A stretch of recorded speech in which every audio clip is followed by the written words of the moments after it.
ಬಾ ಮರತೆ ಅವಾಗಲೇ ಹೋಗೇನೆ ಅಂತ ಹೇಳ್ತೀನಿ. ನಿನ್ನ ಮಾವ ತೋಟಕ್ಕಾಗಿ ಎಷ್ಟೊತ್ತಾಗಿದೆ? ಈಗ ಬರ್ತಾನೆ. ನನ್ನ ಹಂಗ ಮರತೆ ಜೀವ ಎಲ್ಲ ನಡುತ್ತಾ ಇದೆ. ಎಂತ ಯಾರನ್ನು ಕರ್ಕೊಂಡ್ಬಂದ್ಬಿಟ್ಕೊಂಡಿಯ? ಈ ಥರ ಗುಟ್ಟು ಮಾಡ್ತೀಯಲ್ಲ. ಬಾ ಇಲ್ಲ, ಫಸ್ಟ್ ಹೇಳ ಬಾ, ಯಾರಿಗೆ ಎಂತ ಆಗಿದೆ? ನಿಮ್ಮ ಮಗನ ಅಷ್ಟು ಸುಲಭಕ್ಕೆ ತಿಳ್ಕೊಬೇಡಿ ನೀವು. ಹೋದಂಗೆ ನಾಟಕ ಮಾಡಿ ಮತ್ತು ವಾಪಸ್ ಬಂದು ಇಲ್ಲಿ ನಿಂತ್ಕೊಂಡ್ರೆ ನಾನು ಕೆಲಸ ಮಾಡ್ತೀನಿ. ಹೋಗಿ ಯಾರಿಗೆ ಬಾಗಿಲು ಹಾಕೇ ಬರ್ತೀನಿ. ಒಳಗೆ ಬರಬೇಕು ಅಂದರೆ ಬಾಗಿಲು ಬಡಿಬೇಕು, ಇಲ್ಲ ಬೆಲ್ ಮಾಡಬೇಕು. ಇಲ್ಲಪ್ಪ, ಇದೊಂದು ಮನಸ್ಸಿಗೆ ಎಂತ ಆಗಿದೆ ಅಂತ ನೋಡೋದು ಯಾಕೆ ಹಿಂಗೆ ಮಾಡ್ತದೆ? ಮತ್ತು ಎಂತ ಗೊತ್ತಾ, ಅಲ್ಲಿದ್ದಿದ್ದು ಬೇರೆ ಯಾರು ಅಲ್ಲ, ವಾಗೇಶ, ಆ ಸತ್ತ ಮದನಲ್ಲ ಅವನು ಹಿಂಡ್ತಿ ಸರಿತಾ. ಪಾಪ ಹುಡುಗಿ ಗೊತ್ತಾ? ಎಂತ ವಾಗೇಶ ನಿಂತಿನ? ಅಲ್ಲ, ಅದನ್ನೆಂತ ಕದ್ದಾಡ್ಸಿಟ್ಟಿಯಲ್ಲ ಹಿಂಗೆ ಅಂತಕ್ಕೆ? ಮೊನ್ನೆ ಇಲ್ಲಿ ಸ್ವಾಗತ ಮನೆಗೆ ಬಂದಿತ್ತಂತಲ್ಲ ನಿಂಗಣ್ಣರ ಮನೆಗೆ. ನಮ್ಮ ಪಾಪನ ಹೇಳಿದ್ದ, ಗಂಡ ಹೆಂಡತಿ ಎಲ್ಲರೂ ಬಂದಿದ್ರಂತೆ. ವಾಪಸ್ ಹೋಗ್ಲ ಗಂಡನ ಜೊತೆಗೆ. ಮತ್ತೆ ಪ್ಯಾಟರ್ ಸಿಕ್ತು ಅಂತ ಹೇಳ್ದಲೆ. ಏನೇನು ಸುಳ್ಳು ಹೇಳ್ತೀಯ ಪುಣಾತ್ಗೆತೆ? ಎಂತ ಮಾಡ್ತಿದ್ದೀಯಾ? ನೋಡಿ, ಇದಕ್ಕೆ ನಾನು ಯಾರಿಗೂ ಹೇಳ. ನಿಮ್ಮ ಮಗನ ಕೈಲಿ ಎಂತಕ್ಕೆ ಹೇಳ ಅಂತ ಬೈತಿದ್ರಲ್ಲ, ಇದಕ್ಕೆಯ ನಾ ಇಲ್ಲಿ ಹೇಳ್ದ ಕೂಡಲೇ ಅಲ್ಲಿ ಹೋಗಿ ಯಾರಿಗಾರು ಹೇಳ್ತಾರೆ ಪೇಟೆಯಲ್ಲಿ. ಅವನಿಗೆ ಗೊತ್ತಾಗ್ತದೆ. ಬೇಡ, ಅವನಿಗೆ ಸದ್ಯಕ್ಕೆ ಗೊತ್ತಾಗಬಾರ್ದು. ಮನೇಲಿ ಅವನು ಏನು ಮಾಡ್ತಾನೆ ನೋಡ್ಬೇಕು ಅಂತಿದ್ದೀನಿ ನಾನು. ಅದು ಇಲ್ಲಿಂದ ಬಂದಿದ್ದಲ್ಲ, ನಾ ಕರ್ಕೊಬಂದಿದ್ದು ಪೇಟೆಯಿಂದನೇ. ಅವನು ಬೇವರ್ಷಿ, ನನ್ನ ಬಾಯಿ ಸತ್ತ ಹೋಗ್ತದೆ. ಮತ್ತು ಶಾಂತಪ್ಪ ಅವನ ಮನೆಗೆ ಕರ್ಕೊಂಡು ಹೋಗ್ಲ, ನನ್ನ ಮನೆಗೆ ಬರೋ ಕೂಡ್ದು ಅಂತ ಹೇಳಿ ಹೋಗೇನಂತೆ, ಗೊತ್ತಾನ? ಎಂಥದೇ ಪುಣಾತ್ಗಿತಿ ಮಾತಿಗೆ ನಾನು ಎಂತ ಹೇಳಿ? ಗಾನಾಗ ಗಂಡ ಹೆಂಡತಿ ಮಾತಾಡ್ತಾ ನಗಾಡ್ತಾ ಹೋಗ್ತಿದ್ರಂತ ಹೇಳೇನೆ ನಮ್ಮ ಪಾಪಣ್ಣ. ಈಗ ಮತ್ತೆ ಹಿಂಗೆ ಅಂತ ಹೇಳ್ತೀರ? ಯಾವ್ದನ್ನು ನಂಬಲಿ, ಯಾವ್ದನ್ನು ಬಿಡಲಿ? ಎಂತಕ್ಕ ಮನೆಗೆ ಬರಬೇಡ ಅಂತ ಎಂತಕ್ಕೆ ಹೇಳೇನಂತ ಸುಸುತ್ತ ಹೇಳೋ ಮರತೆ. ನಾನು ಹೇಳ್ತೀನಿ, ಅದು ಹೇಳಕ್ಕೆ ಹೋದರೆ ಸುಮಾರು ಹೊತ್ತು ಬೇಕಾಗ್ತದೆ. ನನಗೆ ಈಗ ಪಾಪ ಅದು ಈಗ ಒತ್ತಾಯ ಮಾಡಿ ಎಲ್ಲ ಒಂದು ಕಡುಬು ತಿನ್ನಿಸಿ ಬಂದೀನಿ, ಒಂಚೂರು ಹೋಗಿ ಸ್ನಾನ ಮಾಡ್ಕೆ ಅಂತ ಹೇಳಬೇಕು ಇವರೆಲ್ಲ ಬರೋದ್ರೊಳಗೆ. ಅದು ಆಸ್ಪತ್ರೆಗೆ ಹೊಟ್ಟೆ ನೋವು ಶುರುವಾಗಿತ್ತಂತ, ಅದಕ್ಕೆ ಇಲ್ಲೇ ಅದ್ರ ಅತ್ತೆ ಮನೇಲಿ ಆಸ್ಪತ್ರೆಗೆ ತೋರ್ಸೋಕ್ಕೆ ಅಂತ ಕರ್ಕೊಂಡು ಹೋದ್ನಂತವ. ಹೋದಾಗ ಅಲ್ಲಿ ಆ ಡಾಕ್ಟ್ರೇನೋ ಇದಕ್ಕೆ 3 ತಿಂಗಳಾಗಿದೆ, ಪ್ರೆಗ್ನೆಂಟು ಅಂತ ಹೇಳಿದ್ದಂತೆ. ಅದಕ್ಕೆ ಸಿಟ್ಕೊಂಡು ನೀನು ಪ್ರೆಗ್ನೆಂಟ್ ಆಗಿಯಾ, ನೀನು ಹಂಗಿದ್ದಳು ಹಿಂಗಿದ್ದಳು ಅಂತ ಹೇಳಿ ಹೋಗೇನಂತೆ. ಅಲ್ಲ, ಮದುವೆ ಆಗಿ 2-3 ವರ್ಷ ಆತ ಬಂತ, ಇನ್ನು ಬಸರೆ ಆಗದೆ ಮತ್ತಿನ್ನೆಂತ, ಅದಕ್ಕೆ ಎಂತಕ್ಕೆ ಬೈಯೋದಂತೆ ಅವ? ಅದನ್ನೇ ಮತ್ತೆ ಹೇಳಿದ್ದು ನಾನು. ಈಗ ಹೇಳೋಕೆ ಹೋದ್ರೆ ಕತೆ ದೊಡ್ಡ ಅದೇ ಅಂತ.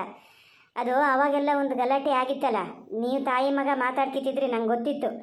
ನಾನು ಅಲೇಸ್ಕೊಂಡಿದ್ದೆ ಎಲ್ಲ, ಹೇಳೋದು ಬೇಡ ಅಂತ ಸುಮ್ಮನೆ ಇದ್ದೆ. ನೀವು ಹೇಳ್ತಿರೋದು ನೋಡಿದೆ, ನೀವು ಹೇಳಲೇ ಇಲ್ಲಲ್ಲ. ಹೋಗಲಿ, ಅದು ಎಂಥದಾರ ಆಗಲಿ, ಆ ವಿಚಾರಕ್ಕೆ ಬೇಜಾರಾಗಿ ಗಂಡ ಹೆಂಡತಿ ಒಟ್ಟಿಗೇನು ಇರಲಂತೆ. ಇದಕ್ಕೊಂದು ಸ್ವಲ್ಪ ಭಾಳ ಮನಸ್ಸಿಗೆ ಬೇಜಾರಾಗಿತ್ತಲ್ಲ, ಹಂಗಾಗಿ ದೂರನೇ ಇತ್ತು. ಈಗ ನೋಡಿದ್ರೆ ಅದು ನಿಜವಾಗ್ಲೂ ಪ್ರೆಗ್ನೆಂಟ್ ಅಲ್ಲಂತೆ. ಯಾವ ಕಾರಣಕ್ಕೂ ನಾನು ಹಂಗೆ ಆಗೋಕ್ಕೆ ಸಾಧ್ಯನೇ ಇಲ್ಲ ಅಂತದೇ. ಅದು ಬೇರೆ ಏನೋ ಇರ್ಬೇಕೇನೋ. ಸುಮಾರು ದಿವಸ ಆಗ್ಯದಂತೆ ಬಿಟ್ಟು ಹೊಟ್ಟೆ ನೋವು ಬತ್ತಾ. ಇದು ಕೆಲಸ ಅಂತ ಕೆಲಸನೇ ಮಾಡ್ತಾ ಹಾಕಿಂಡದೆ ಪಾಪ. ಈಗ ಮೊನ್ನೆನೂ ಹೇಳ್ತಂತೆ ಡಾಕ್ಟ್ರಂಗೆ ಹೇಳ್ದು ಕೂಡಲೇ, ಬೇರೆ ಏನೋ ಅದೇ ಇದು, ಅವ್ರು ಸರಿ ನೋಡ್ಲಾ, ಬನ್ನಿ ನಾವು ಮೊದಲೇ ಎಲ್ಲ ಅಲ್ಲೇ ಬಂದು ಹೋಗಿದ್ರಂತವ್ರು. ಆವಾಗ ಒಂದು ಸತಿ ಅವಳಿಗೆ ಅಬರ್ಷನ್ ಆಗಿತ್ತಲ್ಲ, ಆವಾಗಲೂ ಅಲ್ಲೇ ಹೋಗಿ ತೋರಿಸಿದ್ದಂತೆ. ನೆಕ್ಸ್ಟ್ ಇದು ಹೋತಲ್ಲ, ಇವು ಹೆಂಗೆ ಮಾಡಿದ್ರು, ಈಗ ರಜೆ ಆಗಲ್ಲ ಅಂದ ಕೂಡಲೇ ಅವು ಸತ್ತುಗಟ್ಟವು ಡಾಕ್ಟ್ರು ನರ್ಸೆ ಎಲ್ಲ ಹಿಂಗೆ ಅಂತಲೇ ಹೇಳಿದ್ದು. ಸ್ಕ್ಯಾನಿಂಗ್ ಮಾಡಬೇಕು ಅಂದಿದ್ರಂತೆ, ಮಾಡಿಸಿದ್ರೆ ಎಲ್ಲ ಗೊತ್ತಾಗ್ತಿತ್ತು. ಅಷ್ಟು ತನಕ ಪುರ್ಸತ್ತೆ ಕೊಡ್ಲಂತೀವ. ಬೈಕಿತ್ತ ಬಂದಾನಂತೆ. ಇದು ರೋಡಿಗೆ ಬಂದು ಎಷ್ಟು ಕರಿತಂತೆ ಗೊತ್ತಾ? ಬನ್ನಿ ಹೋಗೋಣ, ವಾಪಸ್ ಆಸ್ಪತ್ರೆಗೆ ಹೋಗೋಣ ಅಂದ್ರೆ ಬರಲೇ ಇಲ್ಲಂತೆ. ನಂಗೆ ಅದು ಬೇರೆ ತಲೆ ಬಿಸಿ. ಈಗ ಅದನ್ನು ಈಗ ಬೇಗ ಆಸ್ಪತ್ರೆಗೆ ತೋರಿಸ್ಬೇಕು. ಎಂತಕ್ಕೆ ಹೊಟ್ಟೆ ನೋವು ಬತ್ತ? ಅದೇನು ಹೊಟ್ಟೆ ನೋವು ಅಂದ್ರೆ ಸಾಯಂಗಾಗ್ತದೆ, ಅಷ್ಟು ಹೊಟ್ಟೆ ನೋವು ಬರ್ತದೆ ಅಂತದೆ. ಅಲ್ಲ ಶಾರದಾ, ಕಷ್ಟದಲ್ಲಿದ್ದವರಿಗೆ ನಾವೊಂದು ಅಯ್ಯೋ ಅನ್ನಬೇಕು. ಹೌದು, ನಾನು ಅದನ್ನೇನು ಅಲ್ಲ ಅನ್ನಲ್ಲ. ನೀನು ಅದಕ್ಕೊಂದು ಹಿಂಗೆ ಕರ್ಕೊ ಬಂದಿದ್ದು ಸಮಾಧಾನ ಮಾಡಿದ್ದು ನಾ ತಪ್ಪು ಅಂತ ನಾನೇನು ಹೇಳಲ್ಲ. ಒಂದು ಇನ್ನೊಂದು ಹೆಣ್ಣಿಗೆ ಇದು ಮಾಡದೆ ಇದ್ಮೇಲೆ ಮತ್ತೆ ಅಂತಕ್ಕೆ. ಆದರೆ ಇಷ್ಟೆಲ್ಲ ಒಂದು ಇದು ಹುಷಾರಿಲ್ಲ, ಅದಕ್ಕೆ ಬಿಟ್ಬಿಟ್ಟು ಹೊಟ್ಟೆ ನೋವು ಬರ್ತದೆ ಅಂತೀಯ. ಯಾವ ಥರದ ಕಾಯಿಲೆಲ್ಲ ಇರ್ತವೆ. ಈಗ ಮನೆಯಲ್ಲಿ ಅದರ ಗಂಡಗೆ ಅದು ಎಲ್ಲಿ ಹೋಗಿದೆ ಅಂತ ಗೊತ್ತಿಲ್ಲ, ಅತ್ತೆ ಮಾವು ಗೊತ್ತಿಲ್ಲ, ಇತ್ಲಾಗ ಇದ್ರ ಅಪ್ಪ ಅಮ್ಮಗೂ ಗೊತ್ತಿಲ್ಲ. ಹಂಗೆ ಮನೇಲಿ ಇಟ್ಕೊಳೋದು ತಪ್ಪಾಗ್ತದೆ. ನಾಳೆ ಏನಾರು ಹೆಚ್ಚು ಕಮ್ಮಿ ಆದರೆ ಎಲ್ಲಿಗೆ ಬಂದು ನಿಂತ್ಕೋತದೆ? ಇದು ಜ್ಞಾನ ಮಾಡಿಯ ನೀನ? ಜ್ಞಾನ ಮಾಡಿಯ ನೀನೇ ಹೇಳ? ಏನು ಹುಡುಗಾಟಿಗೆ ಅಂತ ಮಾಡಿಯಾ? ಅದು ಅಲ್ಲದೆ ಈಗ ಅದಾರು ಬಿಡು, ಅದ್ರ ಹತ್ರನೇ ಯಾರು ಒಬ್ರು ಇದ್ದು ಕಾವಲು ಕಾಯನ ಏನಾರು ಜೀವಕ್ಕೆ ಹೆಚ್ಚು ಕಮ್ಮಿ ಮಾಡ್ಕಿತ್ತು ತಲೆಬಿಸಿಲಿ. ಯಾರು ಜವಾಬ್ದಾರಿ ನೋಡೋಣ ಅದಕ್ಕೆಲ್ಲ ಹೇಳ? ಅಯ್ಯೋ, ಒಬ್ರನ್ನ ಕರ್ಕೊ ಬಂದೆ ಮನೇಲಿ ಇದು ಮಾಡಕ್ಕೆ ಬಿಡ್ಲ ಅಂತ ಹಂಗಂತ ಜ್ಞಾನ ಮಾಡಬೇಡ. ಹೋಗಲಿ, ಕರ್ಕೊ ಬಂದಿಯಲ್ಲ ಏನ, ನಿನ್ನ ಮಕ್ಕಳು ಮರಿದೇವ್ರು ಎಲ್ಲರೂ ಒಳ್ಳೇದು ಮಾಡ್ತಾನೆ. ಅದ್ರ ಅಪ್ಪ ಅಮ್ಮನ ಫೋನ್ ಇಸ್ಕೊಂಡು ಫಸ್ಟ್ ಅದ್ರ ತವ್ರ ಮನೆಗಾರು ಒಂದು ಫೋನ್ ಮಾಡು. ತವ್ರ ಮನೆಗೆ ಫೋನ್ ಮಾಡಿ ಹೇಳ್ತೀನಿ, ಅವರಿಗೆ ಹಿಂಗೆ ಅಂತ ಹೇಳು. ಏನು ತೀರ್ಮಾನ ತಗೋತಾರೋ ತಗೊಂಡ್ಲಿ. ಇವನು ಅದು ರಣ ಹೊಡಿಯೋಕ್ಕೆ ಇವ ಎಂತ ಮಾಡ್ತಾನೋ ಅದಕ್ಕೆ ಅಡಿಕೆನು ಮಾತಾಡ್ತಾನ. ಫಸ್ಟ್ ಅದು ತವ್ರ ಮನೆಗೆ ಹೇಳ್ತೀನಿ. ನೀವು ಹೇಳಿದ್ರೆ ಬೈತೀರೇನು? ಅದು ಎಂತ ಆಗ್ಯದ ಗೊತ್ತಾ, ಮೊಬೈಲ್ ನಂಬರ್ ಎಲ್ಲ ಸೇವ್ ಆಗಿದ್ದಂಥದ್ದು. ಅದು ಹೆಸರೇ ಹೊಡೆದು ಫೋನ್ ಮಾಡೋ ಅಭ್ಯಾಸ ಅಲ್ಲ. ಈಗ ಕೇಳ್ತೀನಿ, ಅದರದ್ದೀಗ ಅಪ್ಪಂದು ಹೊಸ ಮೊಬೈಲ ಎಂಥದ ಅಂತೆ, ಒಂದೇ ಮೊಬೈಲ್ ಇರೋದಂತ ಮನೇಲಿ. ಆ ನಂಬರೇ ಅದಕ್ಕೆ ನೆನಪಿಗೆ ಗೊತ್ತಾ ಇಲ್ಲ. ನಿನ್ನೆಯಿಂದ ಹೇಳ್ತಿದ್ದೀನಿ, ನಿನ್ನ ಅಪ್ಪಗಾಗಲಿ ಅಮ್ಮಗಾಗಲಿ ಒಂದು ಫೋನ್ ಮಾಡೋಣ ಹೇಳು ಅಂದರೆ ನಂಬರ್ ಪೂರ್ತಿ ಅದ್ರ ಮೊಬೈಲ್ ಅಲ್ಲ. ಅದೇ ಮೊಬೈಲ್ ಕಾರಲ್ಲೇ ಬಿಟ್ಟು ಹೋಗಿತ್ತಂತೆ. ಆಸ್ಪತ್ರೆಗೆ ಹೋದಾಗ ಹಿಂಗಾತ. ಏನು ಹುಡುಗಿನೇನೋ ಒಂದು ಮೊಬೈಲಾರು ಕೈಯಲ್ಲಿ ಹಿಡ್ಕೊಂಡಾರು ಹಿಡ್ಕೊಬೋದಿತ್ತ.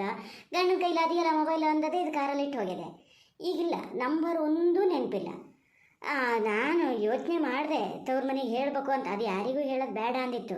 ನಾನು ಹಿಂಗೆ ಹೇಳಿದೆ, ಇಲ್ಲ ಯಾರಿಗೂ ಹೇಳ್ದಿದ್ರೆ ಇದು ಸರಿ ಆಗಲ್ಲ, ಅವ್ರಿಗೊಂದು ಹೇಳೋಣ ಪಾಪ ಅವ್ರು ಗಾಬರಿ ಆಗ್ತಾರೆ ಅಂತ ಫೋನ್ ಮಾಡೋಕ್ಕೆ ಹಿಂಗೆ ಅಕ್ಕಿ ಕೂತದೀಗ. ಈ ತಂಗಿಗೆ ರಾಕೇಶಿಗೆ ಒಂದು ಫೋನ್ ಮಾಡಿದ್ರೆ ಗೊತ್ತಾಗ್ತದೆ, ಬಿಲ್ಕುಲ್ ಅಲ್ಲಿ ಬೇಡ ಅಂತದೆ. ಇಲ್ಲ, ಪೂರ್ತಿ ಅದು ಹೇಳಿದ್ನೇ ಕೇಳ್ಕೊಂಡು ಕುತ್ಕೊಳಕ್ಕಾಗಲ್ಲ. ನಾನು ಹೇಳ್ತೀನಿ ಅದಕ್ಕೆ ಸ್ವಲ್ಪ ಇದು ಮಾಡೋ, ಚೂರು ಸಮಾಧಾನ ಆಗಲಿ ಅದಕ್ಕೆ. ಪಾಪ ಭಾಳ ಇದ್ರಲ್ಲ ಅದೇನೋ ನೋವಲ್ಲ, ಅದೇನೋ ಎಣ್ಣೆ ಆ ಥರದ್ದು ನೋವಾರು ಸಹಿಸ್ಕಿತದೆ. ಇದು ಭಾಳ ನೋವಿನ ವಿಚಾರನೇ ಇದು, ನಾನೇನಲ್ಲ ಅನ್ನಲ್ಲ. ನೀನು ಮಾತ್ರ ಜಾಗೃತಿ.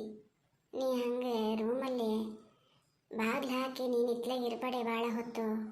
ಮೊದಲೇ ನಮ್ಗೆ ಇರಾಚಾರ ಸರಿ ಇಲ್ಲ ಶಾರದಾ. ಕಡೆಗೆ ಮನೆ ಮಠ ಇದಾಗ ಕಥೆಯಾಗಿತ್ತು.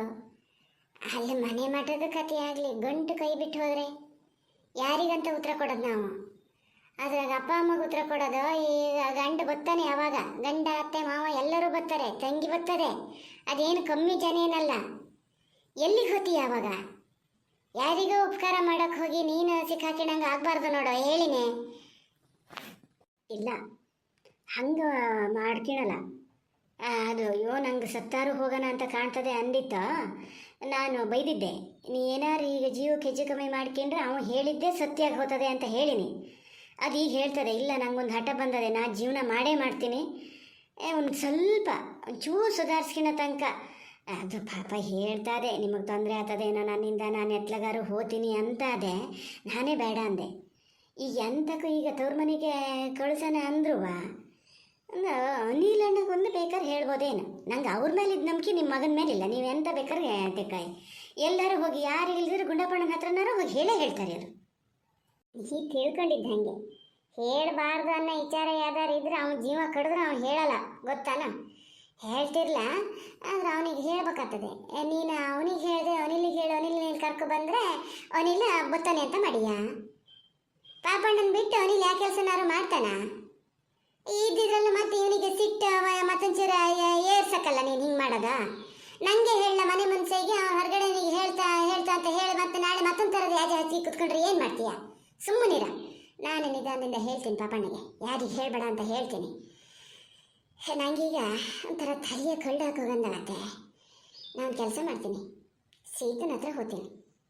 ಏನು ಮಾಡ್ಬೋದು ಏನು ಬಿಡ್ಬೋದು ಅಂತ ಅದು ಎಲ್ಲ ಹೇಳ್ತದೆ. ಅದಕ್ಕೊಂದು ಸ್ವಲ್ಪ ಗೊತ್ತಾಗ್ತದೆ. ಈಗ ಎಲ್ಲರೂ ಸೇರ್ಕೋಬೇಕು, ಒಬ್ರೊಬ್ಬರೇ ಏನು ಮಾಡೋಕ್ಕಾಗಲ್ಲ ಇದನ್ನು. ನಮ್ಮ ಮನೆಯಲ್ಲೇ ಇರಲಿ ಬಿಡು, ನಮ್ಮ ಮನೆಯಲ್ಲೇ ಇರಲಿ, ಏನಾಗಲ್ಲ. ಮಾತ್ರ ಅದಕ್ಕೆ ಬುದ್ಧಿ ಸರಿ ಮಾಡಿ ಹೇಳು ನೀನು ಶಾರದಾ. ಜೀವಕ್ಕೇನು ಹೆಚ್ಚು ಕಮ್ಮಿ ಮಾಡ್ಕೋಬೇಡ ಅಂತ ಮಾತ್ರ ಹೇಳಬೇಕು ನೋಡಿ. ನೀನು ಹೇಳಿನಿ, ನೀನೇ ಹೇಳು.